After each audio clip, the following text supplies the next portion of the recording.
paz do Senhor, meus irmãos, todos bem, todos felizes? Aqui é o professor Tiago Nascimento, dando início a mais um trimestre de gravações das nossas pré-aulas aqui no canal IEADIO EBD.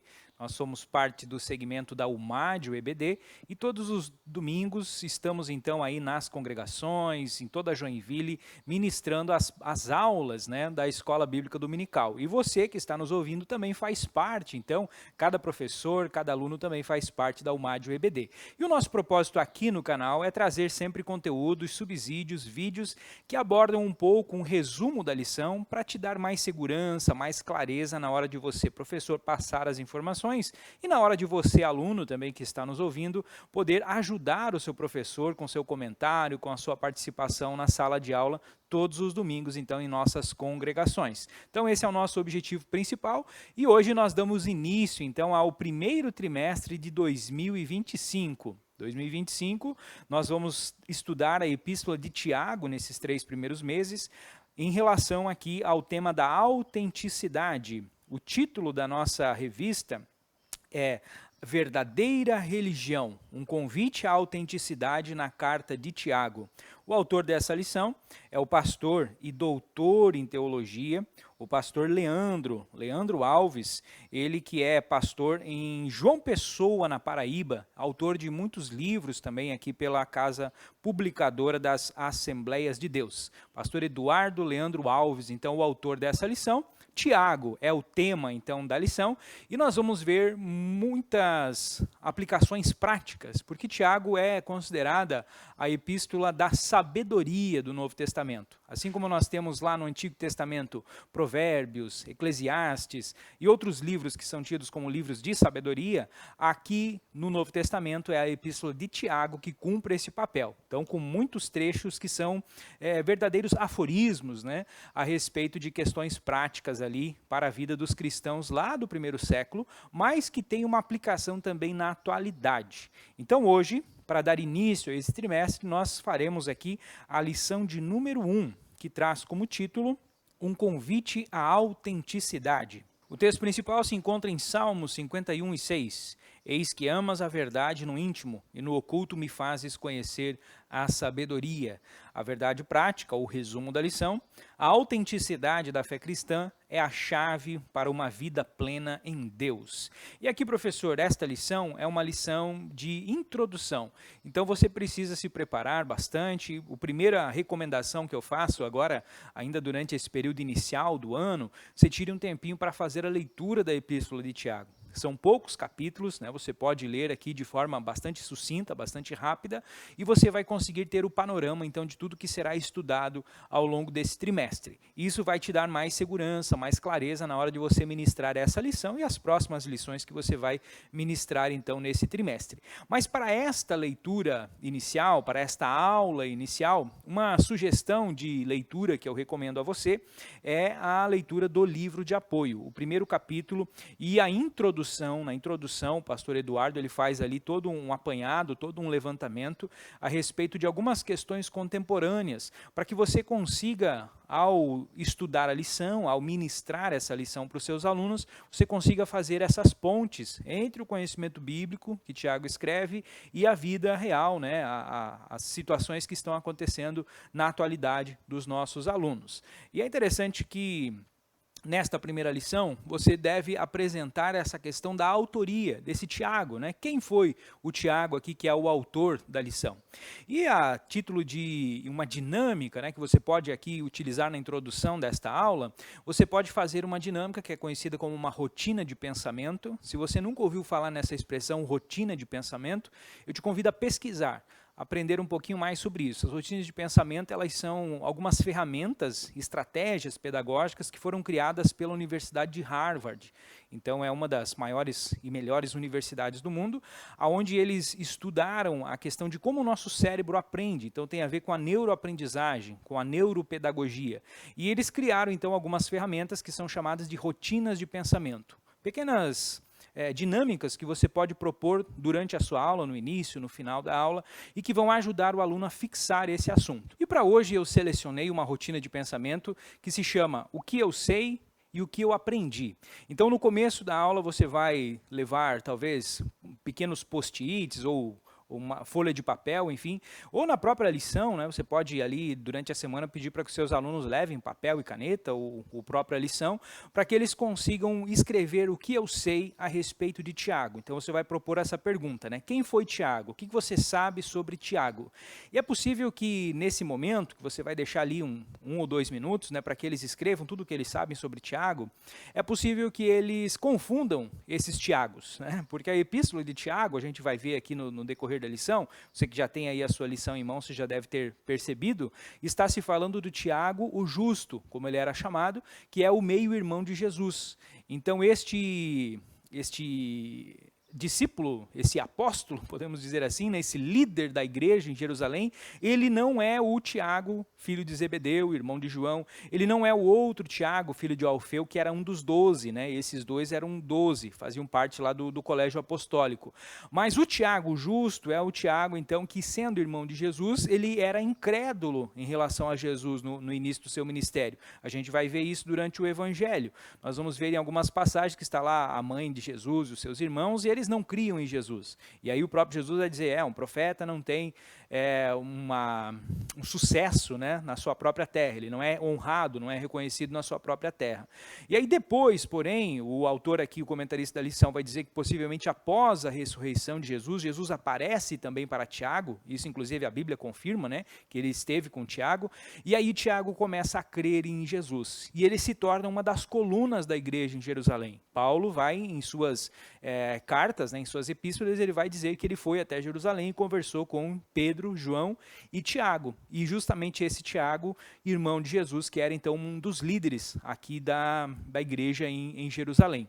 Então este Tiago, pode ser que ele seja confundido pelos seus alunos aí quando você propor essa dinâmica. Então a primeira parte da dinâmica é isso, você vai pedir para que eles escrevam, nesse tempo de 1 minuto ou 2 minutos, quem foi Tiago. E aí eles vão colocar ali tudo que eles sabem, né, a respeito de Tiago, provavelmente vão acabar confundindo ele, né, ou então, para ficar melhor ainda, né, você não dá nem o nome, né, você coloca assim, quem foi o autor da epístola de Tiago? E aí talvez eles vão acabar achando que não foi nem mesmo Tiago quem escreveu, né. O interessante dessa primeira parte é justamente isso, é você confrontar o aluno com aquilo que ele já sabe, ou com aquilo que ele pensa que sabe, né, o conhecimento que ele tem, o conhecimento prévio, e aí depois você vai dar o desenvolvimento da aula. Então você vai aplicar todos os tópicos, né, você vai fazer a continuidade da sua aula. E lá no final, quando estiver então indo para a conclusão, você fala para ele pegar novamente aquele papel, onde ele escreveu o que eu sei a respeito do autor da lição, e ali você vai pedir para que agora ele escreva o que eu aprendi nessa aula sobre o autor da epístola de Tiago. E aí vai ser interessante fazer esse contraste, essa comparação. Você pode pedir para que 1 ou 2 alunos, né, dependendo aí do tempo que você tenha reservado para essa atividade, para que eles compartilhem o que eles escreveram no começo da aula, do que eles sabiam sobre o autor, e agora o que eles sabem após a aula. Essa é uma ferramenta muito interessante para que o aluno perceba o quanto ele aprendeu durante aquela aula de EBD. Veja o conhecimento que ele tinha, talvez cheio de incoerências, cheio de falhas, e aí ele vai comparar com o conhecimento que ele obteve ao final da aula. E aí ele vai perceber como foi uma aula de bastante aprendizado. Ele vai conseguir perceber o quanto ele achava que sabia e não sabia, ou o quanto ele ignorava, né? Porque provavelmente vai ter aluno que vai colocar ali, você vai dar 2 minutos para ele escrever, ele não vai conseguir escrever nada, né? Quem foi Tiago? Não faço ideia de quem foi Tiago. Então, ao final da aula, esse aluno provavelmente vai ter algo a escrever a respeito de Tiago, a respeito do autor da epístola. E ele vai conseguir, então, compreender como é importante estar na EBD, estar aprendendo, estar aumentando o seu conhecimento. Então, esta rotina de pensamento, essa ferramenta educacional, chamada O que eu sei e o que eu aprendi, ela é uma forma de tornar a aprendizagem visível. Você vai fazer com que o aluno perceba, né, torne visível para ele o que ele tem aprendido. E é uma boa forma também de você, professor, analisar o conhecimento prévio dos seus alunos.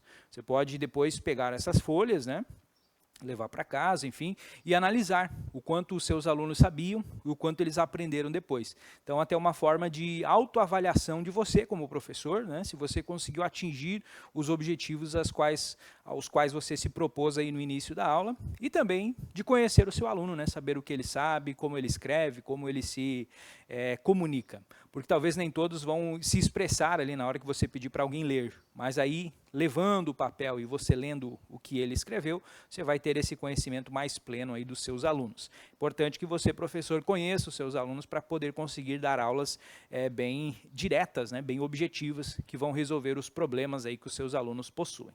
Muito bem, feita esta introdução, então, no início da sua aula, né, você vai, então, apresentar aqui os tópicos da lição. O primeiro tópico traz como tema a Carta de Tiago. Aqui é feita toda uma análise, você tem aí a sua lição, você tem o seu livro de apoio, você pode fazer a leitura detalhada aí na sua casa, e você vai observar que há um debate muito grande a respeito de quem foi o autor da Epístola de Tiago. Mas existem muitos fatores que pesam para que nós entendamos que é de fato este Tiago, chamado Tiago o Justo, irmão de Jesus e líder da igreja em Jerusalém.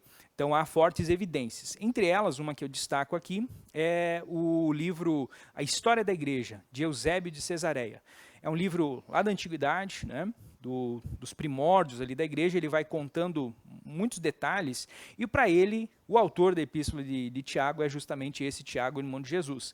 E ele não faz isso apenas como a opinião dele, né? Mas ele faz enfatizando como que os pais da igreja, né? Como que aqueles primeiros cristãos entendiam, como que eles receberam essa carta e como que eles foram passando para frente ela, sempre com esta visão de ser Tiago justo. Então a tradição da igreja, a história da igreja é um forte argumento, né? Uma forte evidência da autoria de Tiago, o irmão de Jesus. Embora haja pessoas que achem que não pode ser, porque Tiago seria um judeu palestino do século I, e o grego no qual é escrita esta epístola é um grego muito refinado, muito rebuscado, usando certos conceitos até difíceis, né, que talvez um judeu não teria tido acesso. Mas aí a gente basta imaginar que o grego era como se fosse o inglês daquela época. Então veja, mesmo uma pessoa vivendo aqui no Brasil, numa cidade de interior, você vai ter conhecimento de algumas palavras em inglês, porque o inglês ele está disseminado na nossa cultura. Então, nem que seja talvez um yes, né? Mas você sabe alguma palavrinha do inglês, porque, querendo ou não, o inglês ele está em tudo. O on e off, né, para você acender as luzes, desligar as luzes, enfim. Então, existem certas expressões, certas palavras do inglês que elas estão disseminadas em qualquer língua. E é o caso também do grego, então, desse primeiro século. Então, não é difícil você imaginar que Tiago tivesse, sim, um bom conhecimento do grego. Até porque o segundo subtópico trata aqui a respeito do contexto histórico e da data, né? Essa revista, aliás, essa carta, essa epístola, ela foi escrita ali por volta do ano 50 depois de Cristo. Então o Tiago já não era mais aquele Tiago jovem, né, que estava lá, um pescador da Palestina, né? Ele já era alguém que estava com o ministério consolidado, já era alguém que tinha passado pela experiência do batismo com o Espírito Santo, então já era alguém capacitado, alguém que provavelmente, sendo um líder da igreja, também se dedicava aos estudos, né, a leitura não só da Torá, mas também da própria Septuaginta, que inclusive é o livro, as versões bíblicas, digamos assim, as citações bíblicas que estão na carta de Tiago são originárias da Septuaginta, que é essa tradução grega, né, do Antigo Testamento, que era muito comum, de uso muito corrente ali em todo o mundo romano. Então, veja que há fortes argumentos que invalidam essa ideia de que não poderia ter sido Tiago, um judeu palestino do primeiro século, alguém que escreve devido a esse grego muito elitizado, podemos até dizer assim. E há um outro argumento ainda que nós poderemos utilizar, de que Tiago tenha utilizado de um amanuense, né, de um escriba. Isso também era uma prática muito comum do primeiro século. O próprio Paulo, inclusive, apesar de toda a sua erudição, em algumas das suas epístolas ele cita, né, textualmente que ele está fazendo uso de alguém que está escrevendo por ele. Então ele está falando, ele está ditando e a pessoa está escrevendo. E este escriba poderia então ser alguém de origem grega que está escrevendo aquilo que ele está ouvindo, mas não palavra por palavra. Ele está, de certa forma, traduzindo também aquilo e colocando, né, o seu próprio estilo. Então, são várias explicações aqui que nos levam a entender claramente, sim, que há um forte argumento para a autoria aqui de Tiago, dentro desse contexto, então, do ano 50, possivelmente depois de Cristo, um momento que dentro da Bíblia a gente situaria ali após os eventos de Atos capítulo 8, a morte de Estevão, né, a perseguição que vem sobre a igreja naquele momento, que aí vai dispersar os cristãos por todas as regiões ali do Império Romano. E é por isso, então, que Tiago começa a sua epístola dizendo justamente isso, né? É o texto bíblico que você vai ter lido aí com seus jovens. Tiago, servo de Deus e do Senhor Jesus Cristo, as 12 tribos que andam dispersas. Então é um evento que possivelmente acontece antes de Atos capítulo 15, 16, que é o momento onde tem aquele chamado concílio em Jerusalém, porque ali entram os gentios na igreja, né? Até então a presença dos gentios ela era marginal, ela era de certa forma localizada em algumas cidades. Em Jerusalém ela ainda não era muito bem recebida, né? Então tanto que teve de vir esse concílio para resolver essas questões e aí os gentios poderem entrar na igreja, entre aspas, né, de forma mais prática, mais devida. Então é possível que entre o capítulo 8 e o capítulo 16 de Atos esteja situada aqui a escrita desta epístola de Tiago, no momento de perseguição, como o contexto aqui vai dizer, né, de tantas vezes que ele fala a respeito desta perseguição. Quanto ao estilo e estrutura, já comentei, né, é considerado aqui o livro de sabedoria do Antigo Testamento. O autor diz aqui que é um estilo direto e prático, né? Então, apresentando todo esse tom pastoral do apóstolo Tiago, preocupado em trazer essa questão da autenticidade à vida cristã. E o que seria, entrando já aqui no tópico 2, onde nós vamos abordar aqui propósito e atualidade da carta, né? O que seria esta questão da autenticidade que vai permear todas as lições desse trimestre? A autenticidade aqui, para o doutor Eduardo, né, pastor Eduardo Alves, é a característica de você viver uma fé refletida, uma fé pensada, uma fé vivida verdadeiramente e não apenas algo fingido ou representado assim através de uma tradição. Porque existem pessoas que estão na fé e que elas até enganam as pessoas que estão ao seu redor, ao seu entorno, como pessoas que também vivem a fé. Mas essas pessoas talvez estão apenas seguindo uma tradição, apenas imitando um personagem, né? Desempenhando ali um papel como se fosse um ator que está representando o personagem de um cristão. Mas no seu íntimo, no seu interior, esta pessoa não tem uma fé autêntica, uma fé verdadeira. Então a autenticidade que se pede aqui na vida cristã e que o autor vai tratar ao longo dessas lições, é justamente isso, é você viver uma vida cristã que seja de fato pensada. O termo aqui, autêntico, quando eu estava fazendo o estudo aqui dessa lição, eu lembrei, porque eu também sou professor de filosofia num colégio aqui em Joinville, e ali na disciplina de filosofia a gente estuda, por exemplo, sobre Heidegger e também sobre Kierkegaard, que são dois filósofos aí do século XVIII, XIX, e eles tratam a respeito dessa questão do que seria uma existência autêntica. Eles são ali dentro da corrente do existencialismo, né?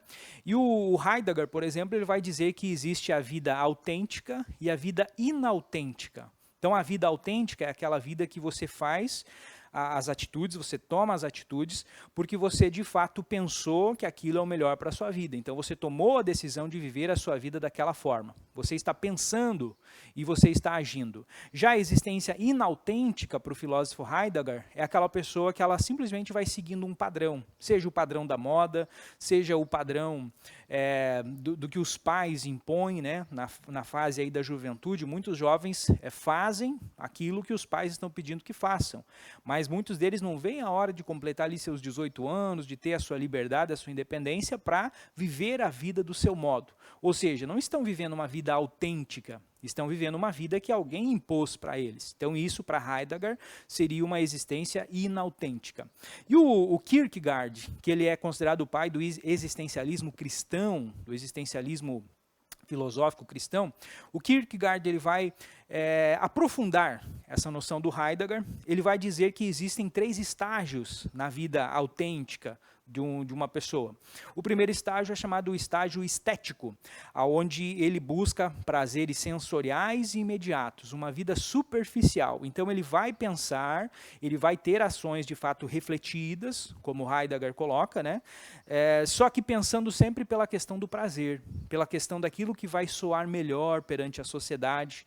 Então se um jovem, por exemplo, está na igreja e ele está nesse estágio da vida, da existência autêntica estética, ele vai ser aquele porque ele vai talvez usar o uniforme do grupo, ele vai cantar como o grupo canta, ele vai participar das festividades, ele talvez vai até dar uma palavra na igreja, vai cantar, ele vai participar daquilo porque ele quer passar uma imagem, né, a questão estética de que ele faz parte daquele grupo, porque naquele momento aquilo é conveniente para ele. Então esse é o primeiro estágio. Não é uma pessoa que está fazendo aquilo por uma fé profunda, né, uma vida cristã autêntica, como o Tiago menciona aqui na sua epístola. O segundo estágio, segundo o Kierkegaard, é o estágio da existência autêntica ética. É o comprometimento moral e responsabilidade pessoal. Mas veja, a ética é aquilo que direciona o nosso viver, o nosso modo de agir, através dos conceitos do que é certo e do que é errado. Então você faz aquilo que é certo.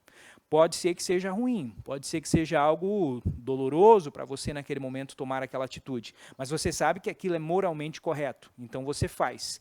Mas lá no seu íntimo você não concorda com aquilo. Então ser ético, ter uma existência ética, é você fazer aquilo que é certo, mas você não está convencido, você não está convicto de que aquilo de fato é o melhor a se fazer. Se talvez não tivesse ninguém olhando, se você não tivesse nenhuma punição para agir de forma diferente, você faria o errado, porque você não teve ainda uma vida transformada. Você ainda faz o que é certo apenas porque aquilo é certo a se fazer. Há um outro filósofo também que fala a respeito disso, que é Kant, Immanuel Kant. O Kant, ele fala do imperativo categórico. Aquilo que você precisa fazer, é uma ordem que você faça de acordo com essa questão ética. Então você faz porque é certo, mas não que você concorde com aquilo. Então onde está a existência autêntica para Kierkegaard? Está no terceiro estágio. O primeiro estágio é o estético, o segundo estágio é o ético, e o terceiro estágio ele chama aqui de um estágio religioso, que é o momento onde o indivíduo abandona a razão pura e se entrega a Deus por meio da fé. Então, nesse estágio, você faz o que é certo, porque aquilo é a vontade de Deus. Pela fé, movido pela fé. Pode ser que você não entenda muito bem ainda, né? Porque você abandonou a razão. Mas agora você está fazendo aquilo porque houve uma experiência genuína de conversão, você se entregou completamente a Deus e agora você deixa que o Espírito Santo conduza a sua vida. Então isso é a existência autêntica dentro da visão filosófica de Søren Kierkegaard, este filósofo existencialista, né, do século XIX, e é justamente esta a visão que a palavra de Deus coloca. Então Kierkegaard, por ser um cristão, né, sendo um filósofo cristão, ele vai justamente buscar esse embasamento na palavra de Deus. E podemos dizer que a epístola de Tiago é uma epístola que serviu para embasar aqui a filosofia de Kierkegaard, né? Então você pode, a título de curiosidade, acabar trazendo isso também aí para os seus alunos. Porque é interessante que os seus alunos vejam que a palavra de Deus, ela vai além da simples pregação, do simples culto ali de domingo que o teu jovem vai. Mas que existem pensadores cristãos, que existem filósofos, cientistas, outras pessoas que também pensam a fé por meio da ciência. Hoje a gente sabe que a ciência ela faz uma confusão muito grande na mente dos nossos jovens, né? Nós tivemos várias lições aqui no ano passado, 2024, tratando a respeito desse assunto, de fortalecer os nossos jovens para que a fé deles permaneça firme em meio às tentações, às provações, e a ciência hoje muitas vezes se coloca como uma ferramenta usada pelo mal, né? Para desviar, para enfraquecer a fé dos nossos jovens. Então, sempre que puder, é importante você trazer esses pensadores cristãos, os cientistas cristãos, para mostrar assim, é possível você fazer ciência, você fazer astronomia, você fazer filosofia, você fazer política, seguindo os preceitos da palavra de Deus. Não há um choque, né, entre a fé e a razão, entre o intelecto e a nossa crença. Então é interessante abordar isso também nas suas aulas. Então, queridos, fechando aqui este segundo tópico, propósito da carta, né, o primeiro subtópico do tópico 2, o principal propósito é incentivar os cristãos a amadurecerem na fé, então a desenvolver esta fé autêntica, uma fé não fingida, uma fé não estética ou ética, mas sim uma fé de fato plena, autêntica em Cristo, na sua palavra e fazendo aquilo por meio da condução do Espírito Santo. Este é o propósito principal aqui para o povo que estava lendo esta carta lá no primeiro século. E a aplicação prática para nós, aqui diz o segundo subtópico, é que esses temas continuam sendo relevantes em nossa vida diária. Então, quando você tira toda aquela roupagem histórica lá do primeiro século, por exemplo, hoje nós não sofremos mais a perseguição de apedrejamento, como Estevão sofreu, né, de prisões. Então, isso não acontece dentro da nossa realidade aqui do século XXI, aqui do Brasil, do mundo ocidental como um todo. Mas existem ainda hoje outros tipos de perseguições. Existem cancelamentos que acontecem, por exemplo, nas redes sociais, quando você demonstra ter uma fé autêntica, uma fé cristã abalizada, e quando isso entra em choque com, talvez, algumas ideologias, né, aquelas ideologias minoritárias, por exemplo, você acaba sendo cancelado na internet, você acaba sendo perseguido também. Então, veja, você consegue fazer esta atualização, essa contextualização da perseguição do primeiro século para as perseguições que acontecem ainda hoje. E o que Tiago fala aqui a respeito dessa questão? De que nós não devemos ficar tristes, né, preocupados quando nós sofremos essa provação. É o que diz o versículo 2, que foi lido aqui na leitura bíblica em classe. Meus irmãos, tende grande gozo quando cairdes em várias tentações, sabendo que a prova da vossa fé opera a paciência. Então, tentações aqui no sentido de provações. Talvez seja interessante você ter esse contexto também da diferença, né, que existe entre tentação e provação. A tentação ela é algo que vem da parte do mundo, né, do sistema mundano, do inimigo, né, de Satanás, ou da nossa própria carne. O apóstolo João, escrevendo suas epístolas, ele menciona a respeito de que a concupiscência dos olhos, né, a concupiscência da carne, então tudo isso trazem para nós tentações, tentam nos afastar de Deus, nos levar ao pecado. Já as provações, que a provação ela vem de Deus, então a provação ela é diferente da tentação nesse sentido. A tentação ela sempre vai tender a nos afastar de Deus, ela vai nos colocar, se nós cairmos nela, né, num caminho que vai nos afastar, nos distanciar cada vez mais de Deus. Já a provação, pelo contrário, ela vai fortalecer a nossa fé. E é isso que o Tiago está escrevendo aqui. Sabendo que a prova da vossa fé opera a vossa paciência. Tenha, porém, a paciência na sua obra perfeita para que sejais perfeitos e completos sem faltar em coisa alguma. Então, a provação, ela vai levar você a desenvolver uma fé mais genuína. Ela vai te aproximar de Deus, vai te aproximar do desenvolvimento desta fé autêntica. Então, nesse sentido, as provações elas continuam existindo, as tentações, as tribulações, as perseguições elas vêm, porque elas vêm da parte de Deus, elas vêm da permissão de Deus para que nós sejamos fortalecidos, para que nós melhoremos cada vez mais a nossa fé.